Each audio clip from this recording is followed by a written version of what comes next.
There is a city in Missouri that was once the fourth largest in the United States. Bigger than Los Angeles, bigger than Detroit, bigger than every city west of Chicago, except one. It hosted the largest World's Fair ever held on American soil. It produced the music that became the foundation of rock and roll. Its underground cave system stretches for miles beneath the streets, used for 10,000 years before anyone thought to put a building on top of them. And today, it has lost two-thirds of the population it once had, and half the country can't tell you a single true thing about it. That city is St. Louis, Missouri, and almost everything you think you know about it is either incomplete, wrong, or buried under a story the city decided was more comfortable to tell than the real one. These are 35 facts about St. Louis that sound completely fake, but are 100% real. Fact 1. The Gateway Arch was built without computers. Every measurement was done by hand at night because the sun's heat during the day would cause the steel to expand and distort the readings. The two legs were constructed separately from the ground up, one from each side, and had to meet at the top with a tolerance of no more than 1/64th of an inch. A gap any wider would have meant the legs couldn't connect and the entire structural load would have failed. They matched in the 1960s without a single digital calculation. Fact 2. The Gateway Arch is 4 times taller than the Statue of Liberty. Most people who have seen both in person still do not believe this until they stand at the base. Fact 3.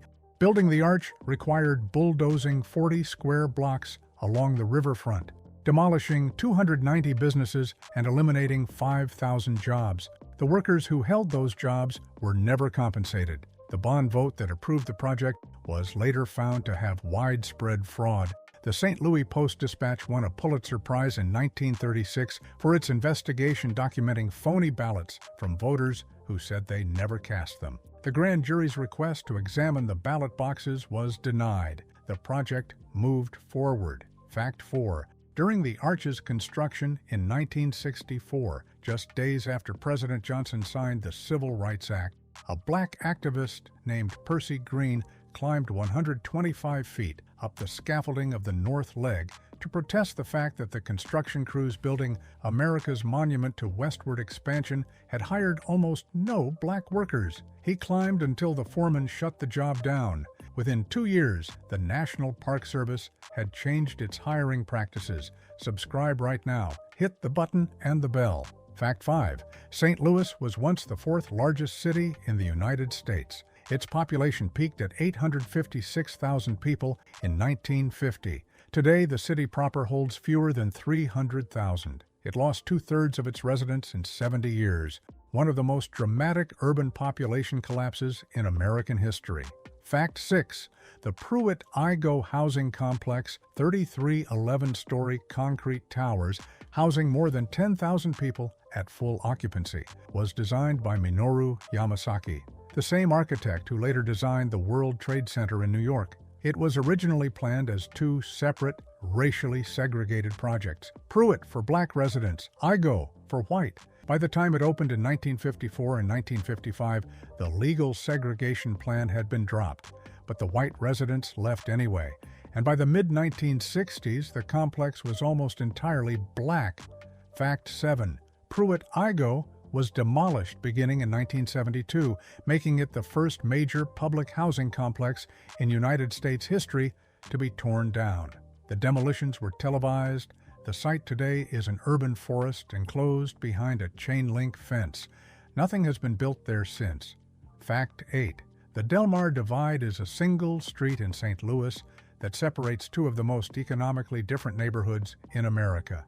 North of Delmar Boulevard, majority black, median household income among the lowest in Missouri. South of Delmar, majority white, median household income many times higher.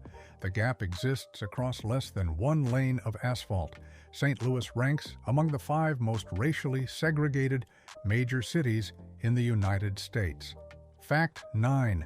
The Dred Scott case, the Supreme Court decision that declared black Americans had no constitutional rights that white people were bound to respect, began at the old courthouse in St. Louis in 1846. Dred Scott filed for his freedom there. The Missouri courts ruled against him. The case went to the Supreme Court, which in 1857 issued one of the most catastrophic legal decisions in American history. The old courthouse still stands. The gateway arch frames it in photographs from across the grounds. Fact 10. Ragtime music, the direct ancestor of jazz, blues, and rock and roll, was born in St. Louis.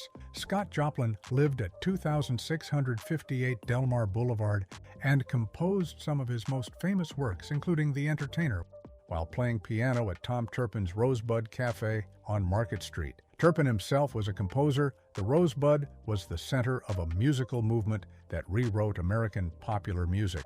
The building is gone. The history barely appears in any St. Louis tourism material. Fact 11. The caves beneath St. Louis have been used continuously for approximately 10,000 years. During Prohibition, the cave systems beneath brewery properties became natural bootlegger vaults, sealed, temperature-controlled, and invisible from the street. After Prohibition ended, residents converted sections of the underground network into churches, warehouses, nightclubs, roller rinks, and a 300-seat theater. One brewing family used a natural underground stream beneath their property as a private family swimming pool. There are reportedly blind fish in some of the deeper sections. Fact 12. Chuck Berry was born in St. Louis. The man who invented the vocabulary of rock and roll guitar, the duck walk, the double string bends, the opening riff of Johnny B. Good, grew up in the Ville neighborhood on the north side of the city. John Lennon once said that if you tried to give rock and roll another name, you might call it Chuck Berry. St. Louis produced the most influential guitarist in the history of American music and named an airport terminal after him. Fact 13. The first successful parachute jump from a moving airplane in American history was made in St. Louis in 1912. Captain Albert Berry stepped out of a pusher biplane over Jefferson Barracks and fell 1,500 feet before his chute opened. Insurance companies had estimated that at least a dozen workers would die during the construction of the Gateway Arch. Not one did. Fact 14. The 1904 World's Fair, held in St. Louis, attracted 19.7 million visitors over 7 months, more than the entire population of the United States at the time of the Civil War. It covered over 1,200 acres in Forest Park. Every state in the Union had a pavilion. Missouri's own pavilion burned down shortly after the fair opened. Fact 15. The cotton candy machine was invented specifically for the 1904 St. Louis World's Fair.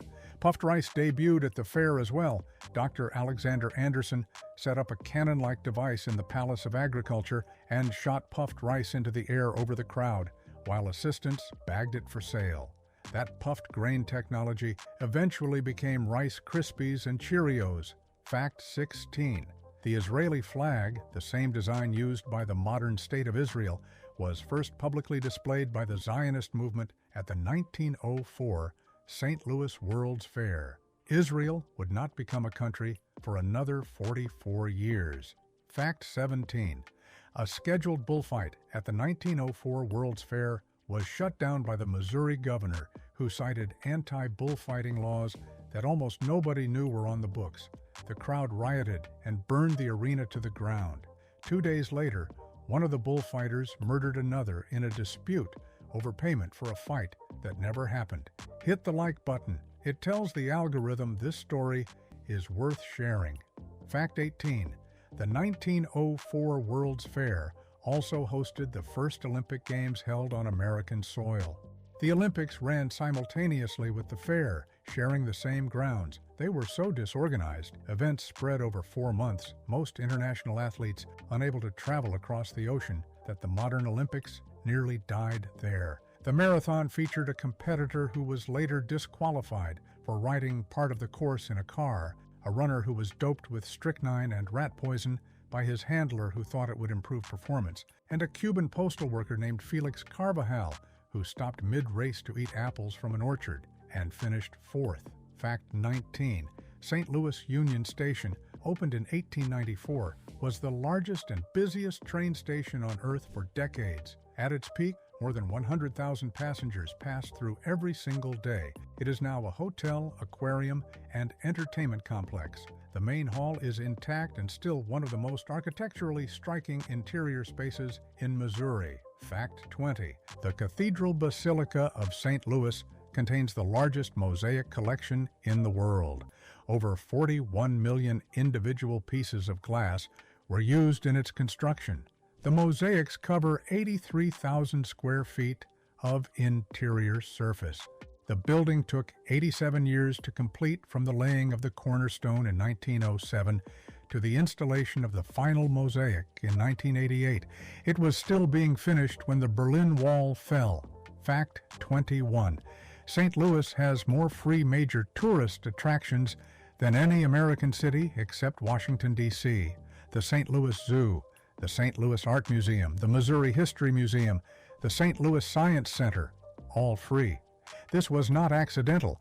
It was a deliberate civic policy decision made in the aftermath of the 1904 World's Fair by leaders who believed that public access to culture was a civic obligation. Fact 22. The Missouri Botanical Garden in St. Louis is the oldest botanical garden in the United States. Founded in 1859, it has been continuously operating through the Civil War, 2 World Wars, Prohibition, and the demolition of Pruitt-Igoe. It is one of the most important plant research institutions in the world, and most St. Louis visitors never go there. Fact 23. St. Louis consumes more barbecue sauce per capita than any other city in the United States, more than Kansas City, more than Memphis, more than any city with a louder claim to barbecue identity. St. Louisans put it on everything. They also invented toasted ravioli, a breaded, deep-fried pasta that exists nowhere else on earth, and consider it a culinary staple. Fact 24. The Wainwright Building in St. Louis, completed in 1891, was the first skyscraper in American history, designed to actually look like a skyscraper. Chicago and New York had taller buildings, but they were designed with tiered setbacks and overhanging ledges that disguised their height. The Wainwright embraced verticality, a sheer wall of stacked windows that announced its height as a feature rather than hiding it. Architect Louis Sullivan designed it. His apprentice was Frank Lloyd Wright. Fact 25. St. Louis flew under 3 flags in a single day. On March 9, 1804, as the Louisiana Purchase transferred the territory from France to the United States, St. Louis was officially French in the morning, Spanish at noon, because Spain had technically owned it last, and American by evening. 3 flags over the same city in 12 hours, because the paperwork of Continental Empire took all day to process. Fact 26. The Lewis and Clark Expedition launched from St. Louis on May 14, 1804, less than 2 months after the 3-Flag Day. Meriwether Lewis and William Clark set out from the St. Louis riverfront to cross a continent that the United States had just purchased without anyone in Washington having the slightest idea what was actually in it. They traveled nearly 8,000 miles, identified 300 new species, and returned to St. Louis on September 23, 1806. The city threw them a parade. Fact 27.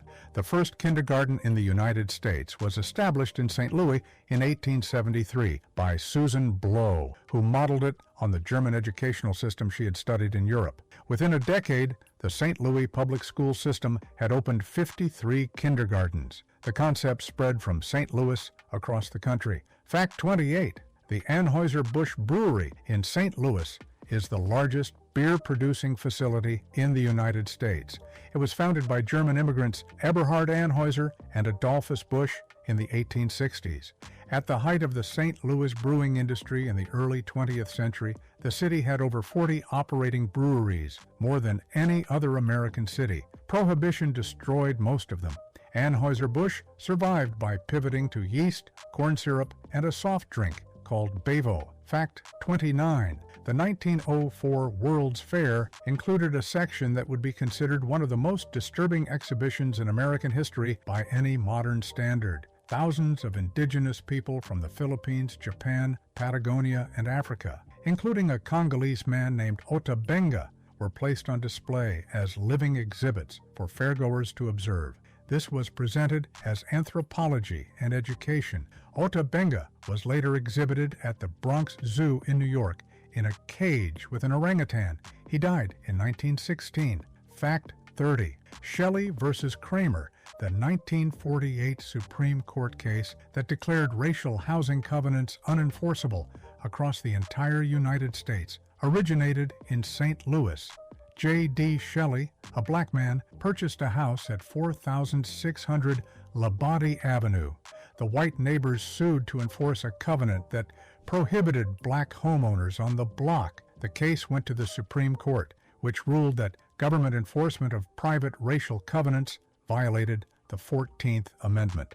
The Shelley House is now a National Historic Landmark. Fact 31. The East St. Louis race riot of 1917 in the city directly across the river killed at least 39 black residents, though the actual toll is believed to be much higher. It was one of the deadliest racial massacres in American history. A congressional investigation followed. Nothing substantive changed. The event is rarely mentioned in Missouri history education. Fact 32. St. Louis was founded in 1764 by a 13-year-old boy. Pierre Laclede, a French fur trader, selected the site and then left his teenage apprentice, Auguste Chouteau, in charge of the actual construction of the settlement. Chouteau organized the labor, directed the clearing of the ground, and began building the trading post that became St. Louis, while Laclede was away handling other business. He was 13. Fact 33. The film The Exorcist, released in 1973, is based on a real case that happened in St. Louis in 1949.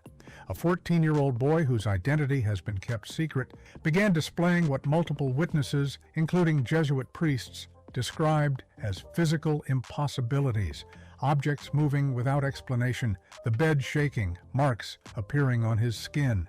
The case involved at least 20 exorcism sessions. The boy recovered, reportedly with no memory of the events. The priests who performed the exorcism kept detailed records.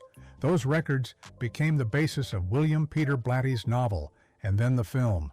Fact 34. St. Louis once had the most extensive streetcar system of any city its size in the country. At its peak, 750 miles of track ran through virtually every neighborhood in the city. The last streetcar line, the Hodiamont, shut down in 1966. The city that had built its economy and its neighborhoods around walking distance to public transit then built 4 interstate highways through the middle of those same neighborhoods to accommodate the car culture that was replacing them. The highways demolished tens of thousands of homes, almost all of them in black neighborhoods. Fact 35. The Gateway Arch is not technically in St. Louis. The national park that houses it, Gateway Arch National Park, that sits on land that straddles the boundary between the city of St. Louis and the state of Missouri, in a jurisdictional arrangement so complicated that it took an act of Congress to sort out. The most recognizable symbol of Missouri is in a legally ambiguous location, dedicated to a journey that began here, in a city that the country has largely forgotten was once one of the most important places in America. Subscribe if you haven't already. Drop a comment. Which of these surprised you most? Because St. Louis keeps more secrets than any city in Missouri, and we've barely started. Thank you for watching. The truth doesn't shout. It waits for you to look closer.